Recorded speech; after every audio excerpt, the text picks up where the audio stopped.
Olá, gente, sejam bem-vindos a mais uma videoaula de anatomia. Eu sou o professor Rafael, da Universidade Federal de Alagoas, e hoje nós iremos falar um pouco sobre a anatomia funcional do cerebelo. Bem, então nosso cerebelo, ele é uma estrutura do sistema nervoso que pertence à divisão do sistema nervoso suprassegmentar.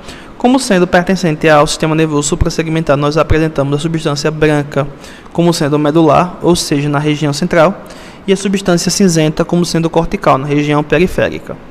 Ele tem a origem embrionária do rombencéfalo, mais especificamente do metencéfalo, tanto ele quanto a ponte.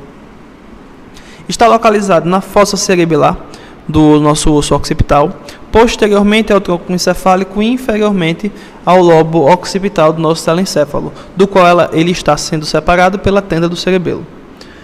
Ele é composto por folhas cerebelares. Essas folhas são delimitadas por pequenas entradinhas chamadas de sulcos ou profundos sulcos, que são as fissuras. Então, folhas, sulcos e fissuras.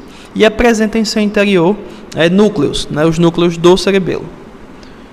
Suas funções estão todas relacionadas principalmente com a motricidade, como nós iremos ver. O cerebelo apresenta três faces. Uma face anterior, que está voltada para o tronco encefálico, uma face superior e uma face inferior. Nessa imagem do córtex sagital, nós podemos verificar a face anterior, a face inferior e a face superior do cerebelo. Anatomicamente, segundo a classificação, segundo o critério morfológico, o cerebelo é subdividido em verme, que é essa região central, e hemisférios, que são essas regiões lateral. Bem, ele, além de ter essa classificação morfológica, também tem a classificação ontogenética, ele também vai ter uma classificação filogenética, que é a classificação de acordo com a evolução desse órgão. Então, nós temos um paleocerebelo, um neocerebelo e um arqueocerebelo. Obviamente que o mais primitivo deles é o arquicerebelo. O arquicerebelo, ele é aquele cerebelo, aquela parte do cerebelo que está sendo responsável pelo equilíbrio. Então, a primeira função do cerebelo, que está sendo possível identificar nos vertebrados, é o equilíbrio. Então, esse arquicerebelo é chamado também de cerebelo vestibular, porque ele tem íntima comunicação, íntima relação com os nossos núcleos vestibulares, que são os responsáveis pelo equilíbrio. Então, na gente, em nós mamíferos, em nós seres humanos, ele compreende esta região do cerebelo. Essa imagem daqui, gente, é um esquema, tá? O cerebelo, ele é um órgão circular. Então, é como se pegasse o cerebelo e esticasse ele, onde você tem a região anterior e a região posterior, tá? Então, eles abrigam o cerebelo, tá? Então, essa região do arquicerebelo é essa região mais posterior. O paleocerebelo, ele vai ser aquele cerebelo que vai ser responsável por manter a nossa postura, tá? E pela propriocepção. Para isso, ele mantém íntimas comunicações com as fibras nervosas que estão vindo da medula espinal. Por isso também ele é chamado de cerebelo espinal. E o último é o neocerebelo, também chamado de cerebelo cerebral, devido às suas comunicações com o córtex cerebral, que ele participa do nosso planejamento motor. Ele vai ser responsável por nos dar movimentos finos, movimentos delicados, como, por exemplo, o movimento de pinçar, que nós fazemos com o dedo indicador e polegar. Nessa imagem, nós vamos começar então a estudar sobre os lobos do cerebelo. Então, o lobo anterior do cerebelo, ele é subdividido em 3 lóbulos. O primeiro deles é a língula, seguido do lóbulo central e seguido do lóbulo cúmen. Então, língula, central e cúmen. Entre a língula e o lóbulo central, nós temos uma fissura, que é a fissura pré-central. E entre o lóbulo central e o cúmen, nós temos a fissura pré-culminar. Tá? Então, esses são os lóbulos situados no verme do cerebelo, na região mediana do cerebelo, especificamente no lobo anterior. No lobo posterior, nós temos a fissura prima, que está separando o lobo anterior do lobo posterior. Logo após a fissura prima, nós temos o declive, seguido do fólium, também chamado de folha. Logo em seguida, nós temos o túber, a pirâmide e a úvula. Então, declive, fólium, túber, pirâmide e úvula. Tá? Tudo isso pertence ao lobo posterior do cerebelo. Entre o declive e o fólio, nós temos a fissura pós-clival.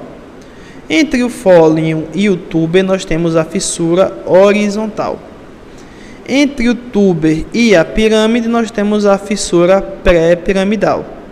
Entre a pirâmide e a úvula, nós temos a fissura pós-piramidal. E entre a úvula e essa outra região, que nós iremos ver daqui a pouquinho, que é o nódulo, nós temos a fissura posterolateral. Então, aqui nós temos a fissura posterolateral e aqui nós temos o nódulo, tá? Então, percebam, ó, que a fissura posterolateral, ela está separando o corpo do cerebelo em um lobo posterior e um lobo flóculo nodular. Esta parte que nós estamos vendo é o nódulo. Cada um desses lóbulos no verme, eles têm uma correspondência no hemisfério do cerebelo, tá? Menos a língula. Tirando a língula, todos têm, tá? Então nós temos, ó, no verme, o lóbulo lóbulo central, culmen, declive, fólio, túber, pirâmide, úvula e nódulo. Nos hemisférios, os correspondentes são asa do lóbulo central, lóbulo quadrangular, lóbulo simples, semilunar superior, semilunar inferior, biventre, tonsila e flóculo. Os mais fáceis de nós decorarmos, né, devem entender primeiro, esses mais inferiores, né? Então, por exemplo, o nome do lobo não é lóbulo flóculo nodular, então é porque ele tem um flóculo no hemisfério e um nódulo no verme. Então, nódulo e flóculo. Na nossa garganta, nós temos a úvula e lateralmente as tonsilas palatinas. Então, úvula e tonsila.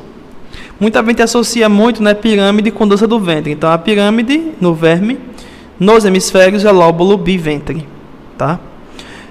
E os demais a gente tem que entender mesmo, tá? Então, o quadrangular, ele recebe esse nome porque ele tem um formato quadrado. Os dois semilunares, superior e inferior, porque eles têm o formato de meia-lua. Só que em um você visualiza na face superior do cerebelo e outro na face inferior do cerebelo. Então, esses são os lóbulos que nós temos no hemisfério. Internamente, o nosso cerebelo ainda apresenta núcleos. Então, nós temos o núcleo mais lateral de todos, que ele é o núcleo denteado. Ele apresenta esse formato pregueado, como se fosse o núcleo olivar, o núcleo olivar inferior, que nós já vimos na aula de tronco encefálico. O núcleo mais medial deles é o fastígio, né? Entre o fastígio e o denteado, nós temos 3 núcleos de cada antímero. O mais lateral deles é chamado de núcleo emboliforme, e os dois que estão situados no meio são os núcleos globosos. De forma geral, de acordo com a função, os núcleos emboliformes e globosos, eles são chamados de núcleos interpósito, porque eles estão na posição intermediária entre o fastígio e o denteado. E a sua função também, elas são muito semelhantes. Quando nós fazemos uma análise histológica do córtex cerebelar, nós podemos perceber que ele apresenta uma camada molecular, que é a camada externa. Nesta camada molecular, observa células estreladas e células em cesto. Esse tipo de célula eu não vou cobrar de vocês, mas é bom que vocês saibam que elas existem, tá? Porque até a critério de pesquisa, que alguém for fazer, vão ver. O extrato médio, que são as células, que é o extrato Purkingiense, que contém as células de Purkinje. Isso daqui é importante, porque as células de Purkinje são grandes células piramidais, que a gente consegue visualizar e diferenciar bem com o microscópio. E as células granulares. A camada de células granulares, cujo principal componente é a camada de célula granular, tá? Que são as menores células do nosso corpo, os menores neurônios do nosso corpo, que são esses neurônios granulares do cerebelo. Uma coisa importante também é que no cerebelo nós podemos ter fibras musgosas e fibras trepadeiras. As fibras trepadeiras, elas estão vindo do complexo olivar inferior, e elas recebem esse nome porque elas chegam no cerebelo e se enroscam ao redor das células de Purkinje. As fibras que não vêm do complexo olivar inferior são as fibras musgosas. Então, de qualquer região que esteja chegando no cerebelo, são fibras musgosas. Aqui nós temos um esquema representando, tá? Então, esse número 6 é uma célula granular. E aqui em 12 é uma fibra musgosa. Então, percebam que a fibra musgosa, ela vem, faz sinapse com a célula granular, e a célula granular manda seu axônio em direção à região mais superficial do cerebelo, onde vai fazer sinapse com os dendritos da célula de Purkinje. Essas fibras das células granulares, quando elas se bifurcam em T, elas são chamadas de fibras paralelas. Então, as fibras paralelas são as fibras que estão vindo das células granulares, tá? E aqui, em 12 desse outro lado, né, nós temos representando as fibras trepadeiras. Percebam que as fibras trepadeiras, elas vêm e se enroscam em torno dos dendritos das células de Purkinje, tá bom? Uma coisa importante que todo mundo tem que perceber é que tanto as fibras musgosas, na região direita, aqui em 12 na região direita, quanto as fibras trepadeiras, que está aqui na região esquerda, ambas, antes de fazer sinapse no cerebelo, elas enviam um terminal em direção aos núcleos do cerebelo, tá? Então, tanto as fibras musgosas como as fibras trepadeiras, antes de fazer sinapse no cerebelo, elas enviam uma sinapse para os núcleos do cerebelo. O que é importante também vocês perceberem, que as células de Purkinje, elas são os únicos componentes eferentes do cerebelo do córtex cerebelar para os núcleos. Então, toda a informação que está vindo do córtex cerebelo em direção aos núcleos, ele vem através das células de Purkinje. Mas as células de Purkinje, elas são células GABAérgicas. Elas atuam inibindo os núcleos do cerebelo, tá? Então, seja fibras trepadeiras, quanto as fibras paralelas que estão vindo dos neurônios granulares, quando elas excitam as células de Purkinje, elas vão inibir os núcleos cerebelares, porque as células de Purkinje, elas são células GABAérgicas, elas são inibitórias. Então, as fibras nervosas, elas vêm, estimulam esses núcleos cerebelares e, em seguida, estimulam as células de Purkinje para inibir os núcleos que foram ativados, tá? Isso é importante porque no cerebelo estão vindo diferentes vias, e essas vias, elas estão chegando ou saindo do cerebelo através de seus 3 pedúnculos. O pedúnculo cerebelar superior, que também é chamado de braço conjuntivo, o pedúnculo cerebelar médio, que é chamado de braço da ponte, e o pedúnculo cerebelar inferior, que é chamado de corpo restiforme. Pelo pedúnculo cerebelar superior, está chegando como aferência no cerebelo o trato espinocerebelar anterior. Então, esse trato espinocerebelar anterior, né, na verdade, os tratos espinocerebelares, o anterior é apenas um deles, eles estão informando ao cerebelo sobre a propriocepção, sobre o grau de contração e o posicionamento dos músculos e das articulações, tá? Então, está vindo, através do pedúnculo cerebelar superior, o trato espinocerebelar anterior. E também está saindo, pelo pedúnculo cerebelar superior, as fibras nervosas que estão saindo, né, do núcleo denteado do cerebelo em direção ao núcleo rubro e em direção ao córtex cerebral, tá? Então, todas as fibras que estão saindo do núcleo denteado, elas estão passando pelo pedúnculo cerebelar superior.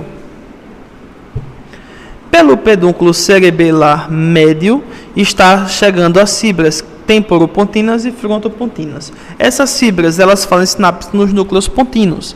Lembre-se na aula de tronco encefálico, né, quando eu falei de núcleos próprios da ponte, eu falei que a ponte tem vários núcleos e que esses núcleos eles mandam seus axônios para o cerebelo. Então, esses núcleos pontinos recebem fibras do lobo temporal e fibras do lobo frontal e enviam seus axônios em direção ao cerebelo. Eles cruzam a linha mediana e formam o trato córtico-pontino, que vai se distribuir em torno do neocerebelo. Então, percebam que esse trato córtico-pontino, ele vai ser um dos responsáveis, ele vai integrar, na verdade, o nosso circuito, um dos nossos circuitos motores, que é o circuito córtico-ponto-cerebelar. Então, olha o nome do circuito, córtico-ponto-cerebelar. Ele sai do córtex cerebral, vai para a ponte e em seguida para o cerebelo, tá? Então, pelo braço da ponte, né, pelo pedúnculo cerebelar médio, está passando as fibras do tracto córtico-pontino. E, por fim, o pedúnculo cerebelar inferior, que é o pedúnculo que mais apresenta estruturas passando por ele, nós vamos ter o trato espinocerebelar posterior. Então, observem aqui, ó, vindo da medula espinal, aqui no número 1, o trato... Deixa eu voltar aqui. Vindo aqui, ó, o trato espinocerebelar posterior, que está vindo em direção ao cerebelo. Temos também o trato cúneo-cerebelar. O trato cúneo-cerebelar é esse daqui, ó, que está vindo no número 2, está vindo do núcleo cuneiforme, passando aqui, né, para o cerebelo. Temos o trato vestíbulo-cerebelar. O trato vestíbulo-cerebelar é esse trato daqui, cadê ele aqui? Pronto. Ele está passando daqui no número 5, ó. Ele está recebendo as informações dos núcleos vestibulares e está levando para o cerebelo. E percebam ainda, ó, que ele está levando lá para a direção do flóculo, né? Por quê? Porque é o cerebelo vestibular, mantém comunicações com os núcleos vestibulares.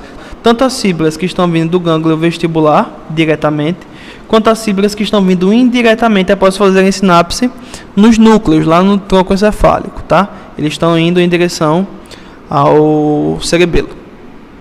Temos ainda o trato olivo-cerebelar. Percebam aqui, ó, o trato olivo-cerebelar, que ele é um trato cruzado. Ele cruza a linha mediana e ascende para o cerebelo. Então, é desse trato olivo-cerebelar que vai estar partindo as fibras trepadeiras, que eu já falei para vocês antes. Temos ainda as fibras retículo-cerebelares, né, o trato retículo-cerebelar, que aqui está vindo em número 14, dos núcleos da formação reticular, e indo em direção ao cerebelo, pelo pedúnculo cerebelar inferior também. O trato núcleo-cerebelar, que está vindo do núcleo trigeminal. Então, aqui em 17, nós temos o núcleo trigeminal, que está mandando as suas fibras em direção ao cerebelo, para informar o grau de contração da musculatura, a articulação temporomandibular, como é que ela está posicionada, também vai estar indo em direção ao cerebelo. E as fibras arqueadas externas anteriores. Essas fibras arqueadas externas anteriores, elas passam, né, elas estão saindo da região do tronco encefálico, passam pela fossa romboide, são elas que formam as estrias medulares do quarto ventrículo, tá? E elas seguem então para o cerebelo.